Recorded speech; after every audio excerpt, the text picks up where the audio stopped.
Hello, everybody. Yeah, today we're going to talk about copying, and the reason why we are going to talk about that is recently I had a theory class where Adeola, it was actually the first class with her, she started talking about copying and that we should copy things. And that sort of provoked quite a few students in my class, and that was like a bit not understanding why should we copy. Like, what we are making is like our own thing, and we don't need to like copy others to like, for instance, learn to write, because we should be able to write just from ourselves. And you were strongly disagreeing with that, and said that, guys, you have to like copy before you can. You have to copy from others, like learn from others before you can actually be able to like write yourself. And the more I thought about it was also, it's like, it's not really anything we talk about, or I haven't talked about, like copying, because it's a negative word and has like a lot of like negative notions connected to it. And I don't know, we have this idea, or I have this idea that I'm unique and I'm like just one that's studying at this art school and everything what I do is just from me. But actually that's not correct, or at least according to you. And I would like you to talk a bit more about why you think copying is important, and also maybe like to change the way we pursue the word copying. So it's like, what does it mean for us? Yeah. Okay.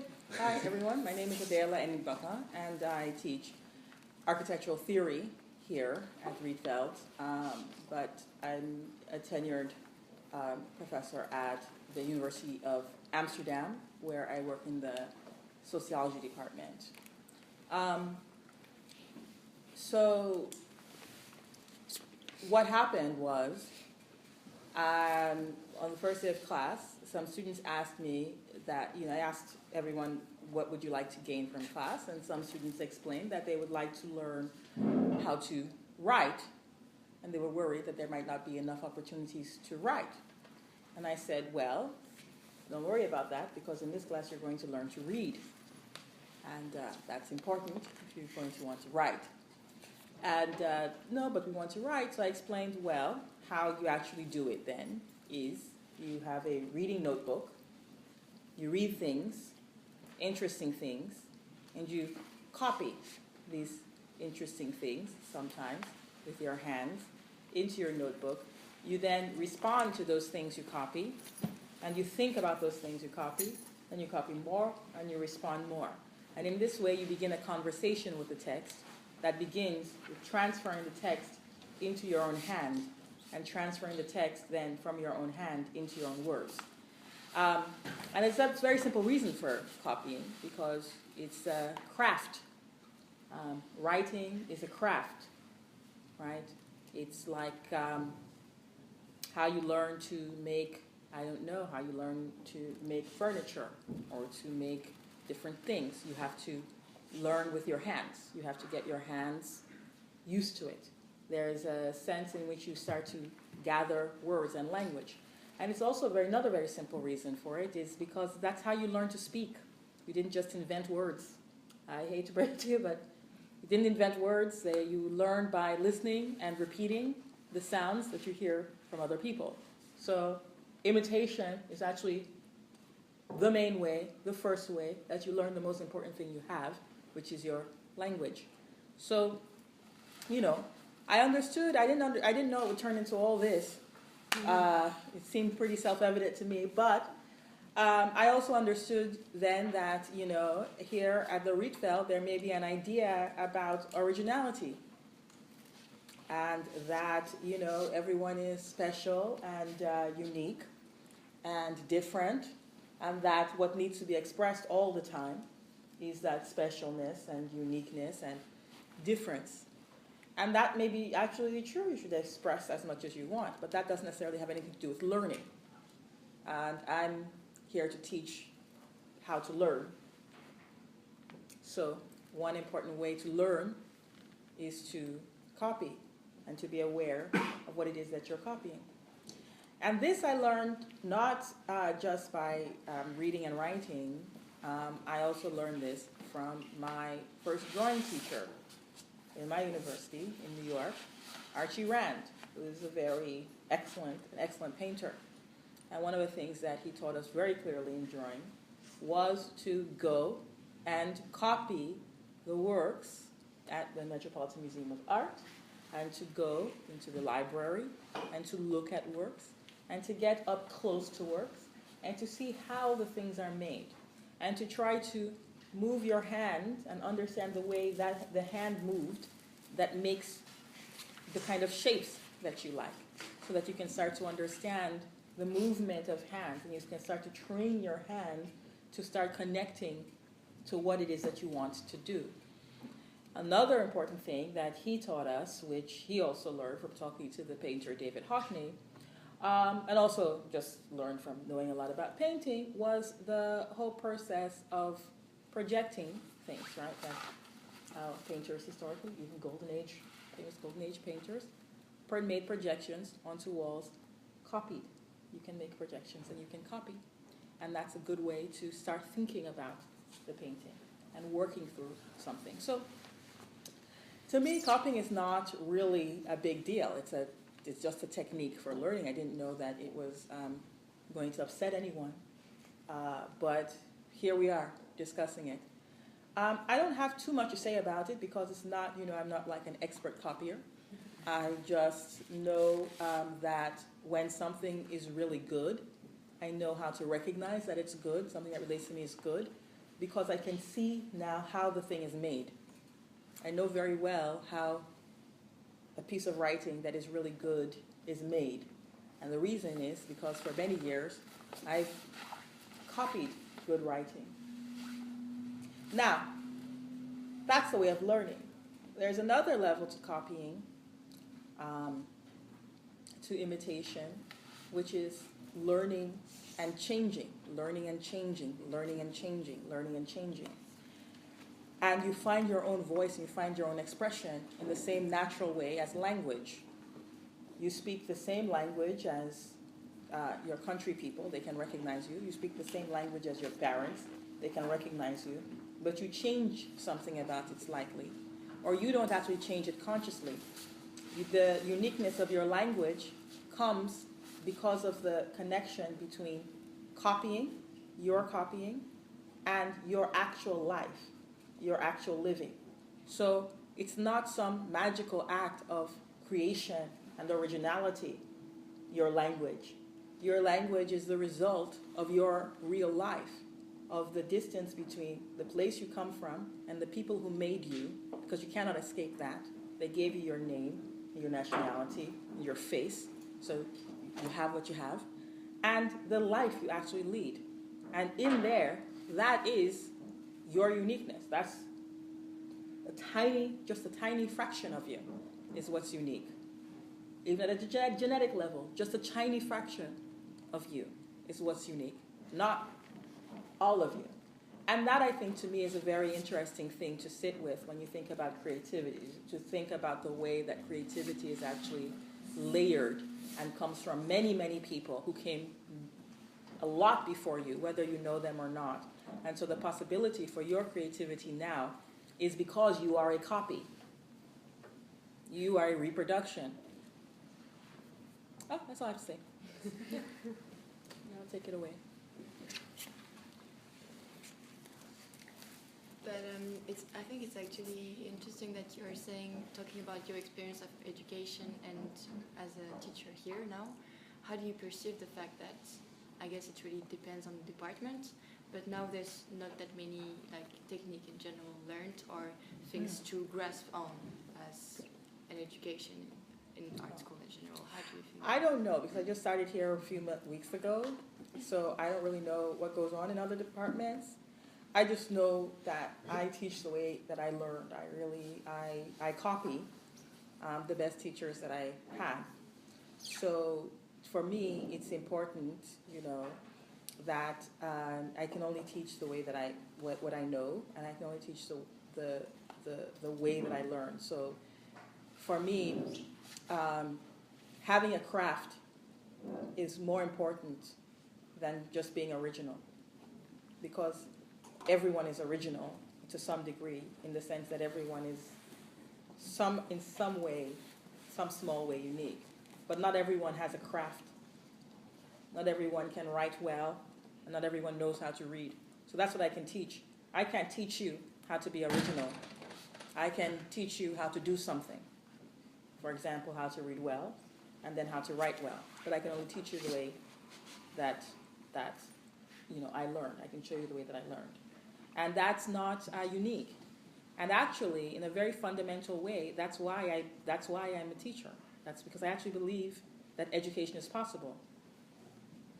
That it's possible to teach. That it's possible that it doesn't take a genius to draw. It doesn't take a genius to write something. That is for everyone. That art is for everyone. That reading is for everyone. That writing is for everyone. And thinking is for everyone. And I know that because I can teach it. And I know that because I learned it and I'm not a genius. So that to me is why I talk about craft. I don't know if I teach technique. I don't know. But I teach crafts because I think it's possible to learn that. And it's possible to be competent and to do something well. And I believe in that. Originality, I don't know. Maybe one day when you're 80, you'll have done something original. And, great. You'll be better than me. Great. But what I can teach is how to do something well. And that is through repetition and because of the way that I learned it. So through copying in some cases. But don't you think it maybe can be limiting in a way? So if you for instance teach drawing, and you all get to know the same way of doing it, you will still have that as a starting point. And if you just make 20 different students draw this thing without explaining anything, then they would have their own backgrounds and not your way of teaching it. Mm-hmm. Do you know what I mean? So it's the way you already narrowing it down a bit by you telling, okay, you should copy this text, or you should rewrite this specific text instead of write a text. Well, yeah, because there's parts. So first I make a program of something to read or things to look at. These programs are not just random. They are like looking at the ancestors of your discipline. They're like looking at what it is that you do. I'm a disciplined person, and I don't mean that I go to the gym. I mean that I have a discipline. I've gone to all the school it's possible to go to for the things that I know, and I'm properly credentialed, which means I'm disciplined. So what that specifically means is that in my education, I have a relationship to all of the people that came before, and it's my responsibility. It's my absolute responsibility as an educated person who is disciplined in my discipline to know very well the history of my discipline, to know what people came before. So copying is not just me giving you a random assignment to do something random because I wanted to copy. It's me letting you know who my teachers were. Everything that I assign you to read are people and things that I learned from, sometimes personally. So what you get from me is entry into the lineage that I come from. Now, you don't have to like this lineage, and you don't have to follow this lineage, and therefore you don't have to be my student. You don't have to follow me. But that's the choice that you make as a student. You make the choice to join a certain lineage or not. So it's not this sort of game of, I'm going to be free and do my own thing and draw my own thing, or I'm going to follow the teacher's rule and copy that and then become a cookie-cutter person as opposed to an original person. You have to really let go out of your mind that there is some fundamental originality over here and something horrible and copying over there. There's just learning. And you have to make choices about where and how you learn. So if you learn with me, then you learn through a certain lineage. I come from a very particular school. That's why I always say my teachers. I say the teachers that tell me things, and when I tell you something, I said today Archie Rand's name because I really respect him as a painter and he was my teacher. Or another sculptor I learned from at the same school as Michael Jew. I learned from him. He's my teacher. So I say my teacher. So what you learn from me is not just me. It's not because I'm original. It's because somebody taught me something that I think is important, a piece of something that you can learn. And then you can do with it what you like or don't do with it at all. That's the one choice you have as a student. You have a choice as to where it is that you align yourself, who you study with, where you study. And if anyone tells you that they are teaching you to be original, I would really question that. And if you think you're at a university that issues you a degree because you're original or because you're learning to be an original, no. Originality doesn't have a degree. There's no school for originality. That's not what the school is for. A school is for discipline. You're learning architectural design, or you are learning ceramics, or you are learning, painting, or you're learning something else here, whatever the different departments are. You're learning something else, and you're learning in a lineage. So it's not for me here, the school is not about originality or not originality. It's about learning, and learning crosses, learning doesn't care about your ego.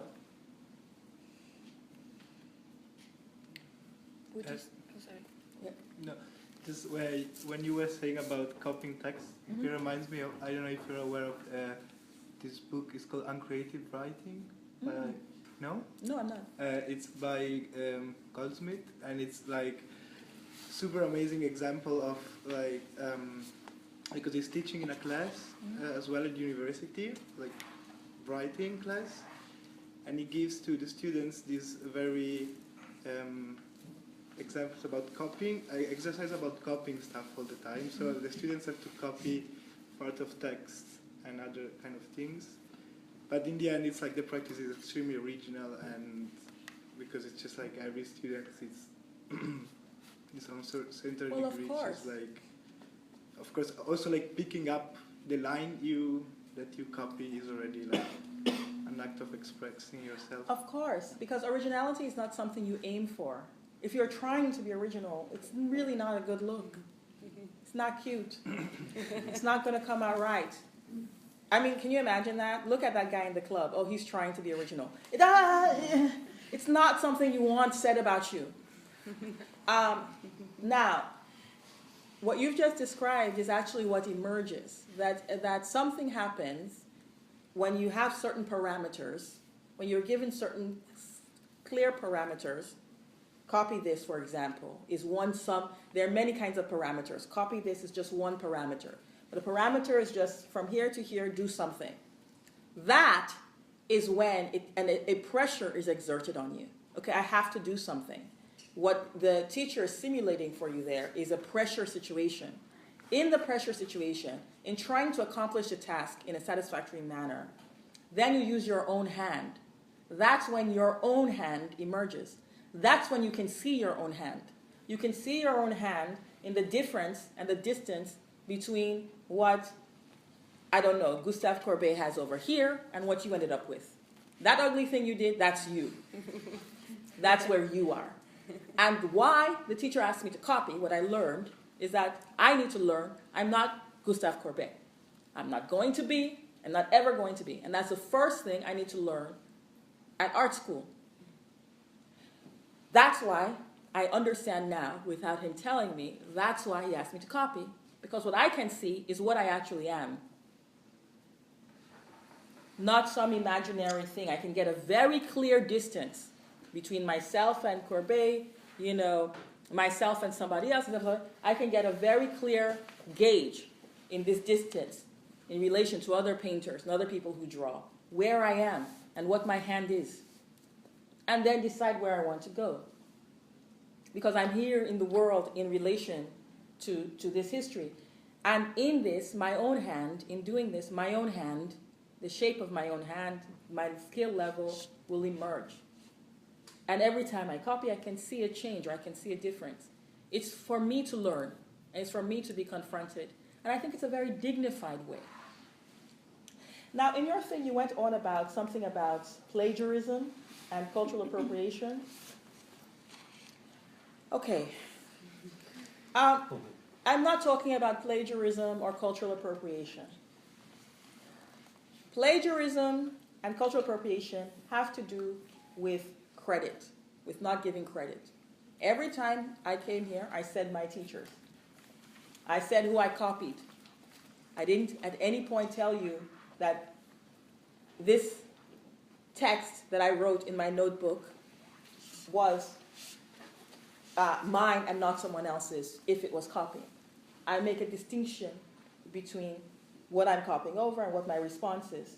And plagiarism can be avoided by following simple rules of citation, all of which are available online. I prefer Chicago style, and I recommend Chicago style to all of you. You can avoid plagiarism in that way, by citing your sources and telling where you learned what and who took what. Cultural appropriation has the same issue. It's about taking things without giving credit to where the things come from, and without sharing the proceeds of the things, and taking things by using relationships of power. When I copy Gustave Courbet and I go to the museum and copy him, he's in the museum. I'm not. He's winning. He's dead and he's winning. And he's going to keep winning. I'm going to be dead, he's still going to be winning. So this is not cultural appropriation. Cultural appropriation is when, I don't know, I have a company, I have a company like Gucci, and I go to a neighborhood like Harlem, and I see how poor people dress, and I think they're cool, and then I go make, thousands of dollars worth of clothing, and I show it in Paris or Milan or something, and I claim that it was, my genius, because I'm the designer for Gucci. And also, no one else will know, because no one knows those people in that neighborhood. No one cares about them. They don't really have a voice. They don't have a platform. They don't have, a giant billion-dollar brand behind them. And now I have appropriated their culture and made it make money for me, and I'm keeping that wealth to myself, and nothing will ever be shared with them. They're just a source of me taking things from them. I think that's pretty clear. And that's not about learning anything. And we're here in the university because we're talking here about learning how to do something. And that's nothing to do with art. And we're here about learning, and we're here about art. And all that stuff's nothing to do with art. Now, what is to do with art, another form of cultural appropriation, but is to do with art, for example, is, everyone knows the story of Cubism, right? Cubism, Picasso, Braque, and all those guys, right? They were very influenced by African arts that came to Paris and to parts of Europe because of colonial power over particular areas, and because those art objects were actually extracted or stolen, brought here, displayed in the museums, and they wrote about it, and they copied those, and they used those to inspire a new form, a new style of drawing and painting, which they called Cubism, without giving the direct credit, and without even acknowledging that what they were copying was even art. Because those people who made those things made them in a different system, and to Picasso and Braque and them, they couldn't consider them artists. They couldn't consider them equals. So that's another form of cultural appropriation, when you cannot even consider that the people you copy from are equals, when you don't respect them and their work enough, and you don't give any credit for that, because you think, I don't know, they're too stupid to be artists, or they don't have art. They just make these things, and then we make it into art.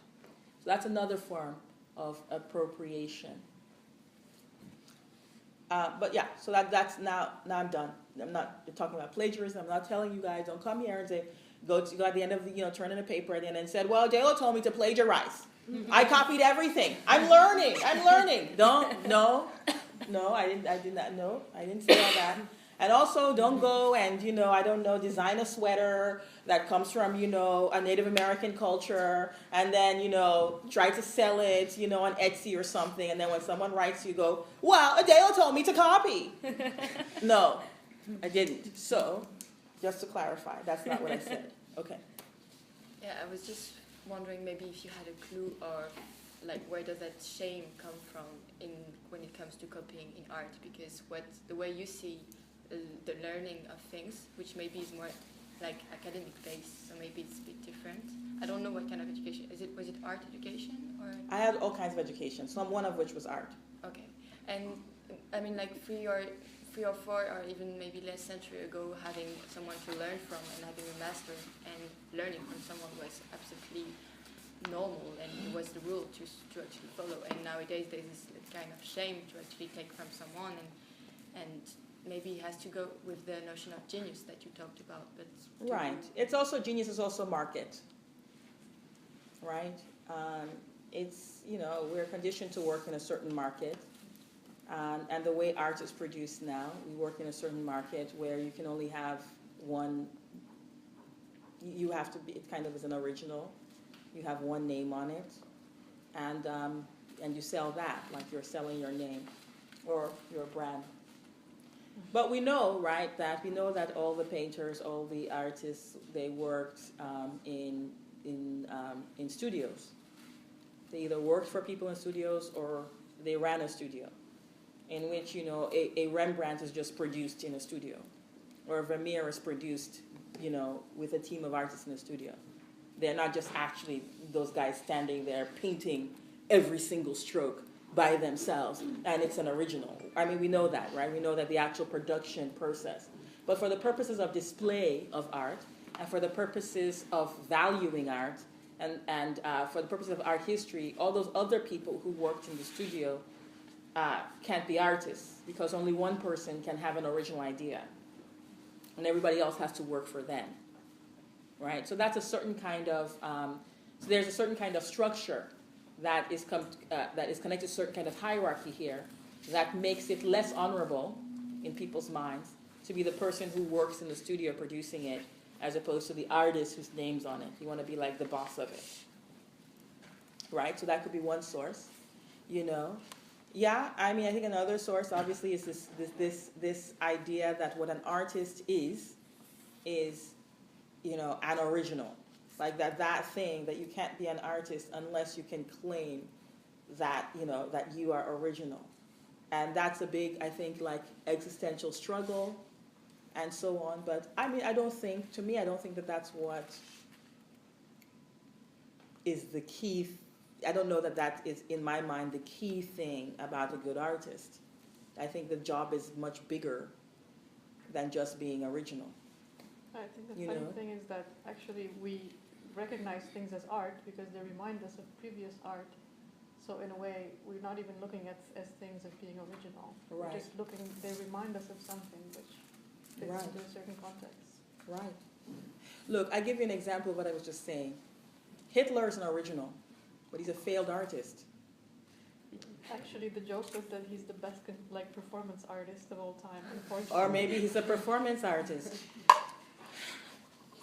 Either way, I don't think it changes anything I said. No, I'm kidding. I didn't say that. So, but it's just, that was just a provocation. But I don't think that being original is equal or the same as actually being an artist. I think being an artist has a lot more to do with a respect for ways of seeing, for different ways of seeing, a real knowledge about, like knowing how to look.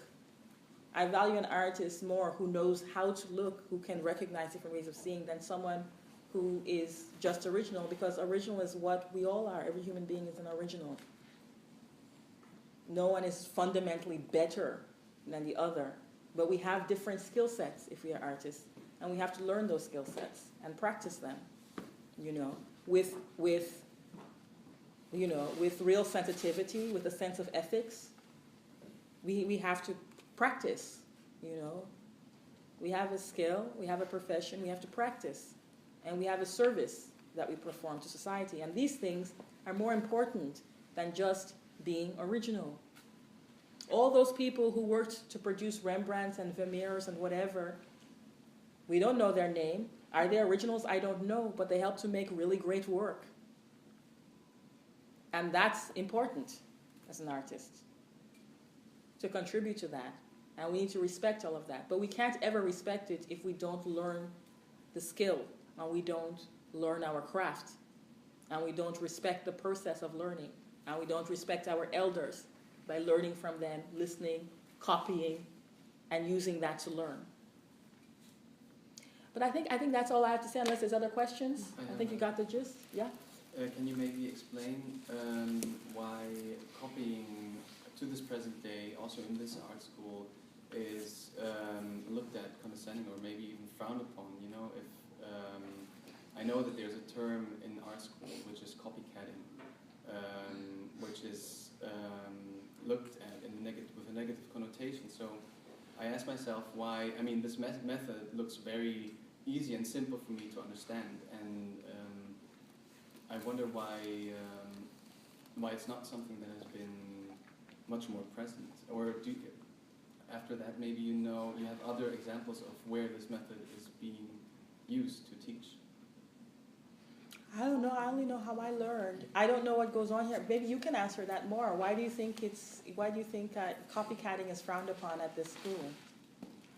I'm actually not from this school. But or from another school. How do you know? Or from what you heard. Just what do you know about it? Because you probably know more about it. You probably talk to more people than I do. Maybe it's a question for the round. Maybe somebody can. Does anyone know? I think it depends department by department, though. Yeah, because, that's like really in fine arts, for example, where I was, you didn't actually get to meet your elders, so to speak. You weren't introduced to the history of your whatever field. You were more like fighting to get to that history on your own, and what you were being indeed not taught, but told was to just make out of your own, Oh, I see. So this is a question. Whatever. That's very interesting. This is a question of not knowing. So when my drawing teacher was teaching me, the reason he was talking about all of these things and bringing in and showing things was he was explaining that if you look at David Hockney, it's impossible to have David Hockney if you don't have this person. It's impossible to have this person and this kind of drawing if you didn't have that person. And this person clearly was at the exhibition of that person, and that's where they saw that thing for the first time, and that's why they tried this other thing, clearly. And as he explained it, and just shows us the pictures one by one, while we were doing our drawing assignments, that's how we learned, and we understood that, okay, this is how this happens, that there is a whole process. Nobody just invented something out of their head just from absolute scratch, that actually sometimes people make breakthroughs in things, and there's no need to reinvent the wheel. Well, If this guy already knows how to do that, how to draw like this kind of circle, just learn how to do that so we can move on. But they didn't want to inhibit us. Oh, Yeah, that's well, what it I sounds don't know. I'm really into inhibiting. I'm into real limits, limiting people, making things small, and do hard work, right? And read all the time and underline things and look things up in the dictionary. I like to do that kind of stuff. That's the way, maybe I'm just kind of tortured like that. I like to do that kind of stuff. I like to go to the library. I like to look up the letters of someone. I like to figure out, I tended, when I was learning to draw, I tended to like Courbet, so I went to this library and they had a nice collection of letters. They made a nice translation of letters he used to write, and about how he had another profession and all these kinds of things, and how he was struggling, I just finished reading the studio notes of a great sculptor who died recently in New York, Jack Whitten. And his gallery produced this nice fat book that was a collection of all of his notes. And he made all kinds of notes about, he was an abstract sculptor and painter, and he made all kinds of notes, about what it was to be at the Cooper Union, where I used to teach and where many friends who went to, in the Cooper Union in the 1960s, and how he struggled, and he made notes about how it was he achieved certain techniques in his paintings. He made notes about all of these things. He made notes about how, as a black sculptor and painter in this time, how he was going to live for a long time without recognition. He made all of these notes about how he made his work. He made notes about meeting other artists and looking at their work, which is all very good. He had lots of things to say about Stella. But anyway, so he had notes about all of the processes and the details of how he was doing what he was doing and why he was doing what he was doing. And it's a great thing to look at and to learn. And it saves me time as an artist in my life. It saves me time.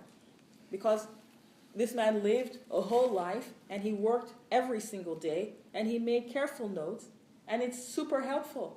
So why am I going to just struggle inventing something on my own when he already did all this work? And it might save me half of a lifetime.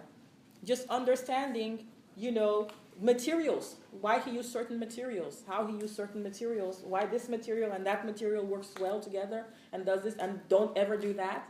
That's a process of learning, because people made a lot of mistakes. Yes, in the back. I was just saying, kind of what you said, you did a lot of people borrow things from unknown active artists. Yeah. Jack Whitten was a lot of white American artists. Right. So he's one of the best artists I've ever seen. Yes. In my opinion. Yes. And I did an interview with Gerrit Adams. Mm-hmm.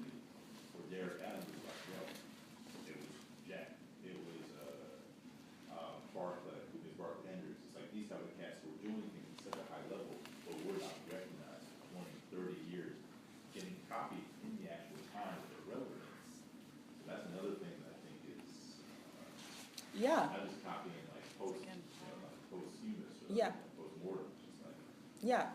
It continues without getting the credit. Yeah. That's another reason to really understand what copying means, so that when you do it, because see, here's the danger. When you think that copying is beneath you and that it's not for original people, then what you will do is steal. Do you understand what I mean? If you think that copying is not good and not original, so we shouldn't copy, then what you will end up doing is stealing. Because you will be likely to be ashamed, this shame you talk about, you will be ashamed of copying, but you'll reach a point where you see something really good, and then you will just steal it. You understand? And that is deeply unethical. That's plagiarism, that's cultural, that's a lot of things. And that's what this gentleman just described happened to someone like Jack Whitten. So it's better to understand who your real ancestors are. It's better to understand and to choose, to make the choice as an artist of who you follow, so that you can respect where it is that you learn. Another good reason for copying is that that's the best way to learn from dead people. If they didn't leave notes like Jack Whitten, then you go to the museum, or you look at the work, and you try to learn something from it. You try to understand one good thing from it. That's why they left the work, so you can learn from it and build from there. But you give the credit where the credit is due. When someone asks you, this is amazing, how'd you do that? You say where you learned it. You don't just say, 'cause I'm an original. I just learned everything in my mind. I invent my own language. That's great, eventually. But, a language takes time and generations to become a language. So we'll only know if you invented a new language long after you're gone. So I wouldn't waste my time in art school worrying about, am I inventing a new language yet? Probably not. That's probably the short answer is no. So then spend your time actually learning something. Just spend your time learning something, just being a small person, learning details, and experiencing your poverty as a student, and your suffering, and learn, learn, learn from that. Maybe there might also be this pressure that people feel like they need to make amazing work the moment they step out of the academy doors. Let that pressure go. Which is not really realistic, but no. Also, making amazing work as soon as you step out of the academy doors is not, I don't know. That's not the point, but. Well, it's not going to make you rich. It's just going to make you have more work to do. So just wait for the amazing to, please learn from the best. Wait for the amazing to come. Try to learn some skills, Try to learn some skills. Try to understand yourself and where you fit in a history. Try to figure out who you're connected to, where you're connected, where in the world you're connected to. Don't be a Picasso. Don't pretend that you know that other people aren't artists and didn't make art and didn't influence you. Just be a steward. That's what I think of an artist. Now I understand what an artist is for me. Be a steward. Someone who's a caretaker. Someone who takes care of a certain history of making. Who wants to preserve something also, and who wants to keep something and innovate around something for a future that other people can't always imagine. That's what Jack Whitten did. All of the experimentation, all of the trying to find new things wasn't because he was just trying to be an original or trying to be different from everyone else. It was because he was trying to imagine a new kind of person. He was trying to imagine a world in which someone like him, a Black American painter of a particular generation or sculptor, could really live, could really have a life, could really have respect. He was trying to imagine a world that's not here yet, and that's why the work is so great. That's why the work is awesome, because he was trying to do something more than just be original, which is so basic. Don't be basic. Be better. Okay, now I'm really going home because it's dinner time, and it's been nice. I've been teaching all day. But thank you all very much.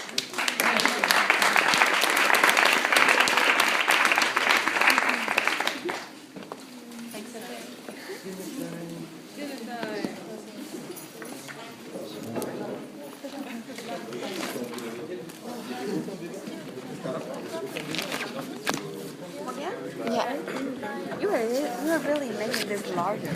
Yeah, but also.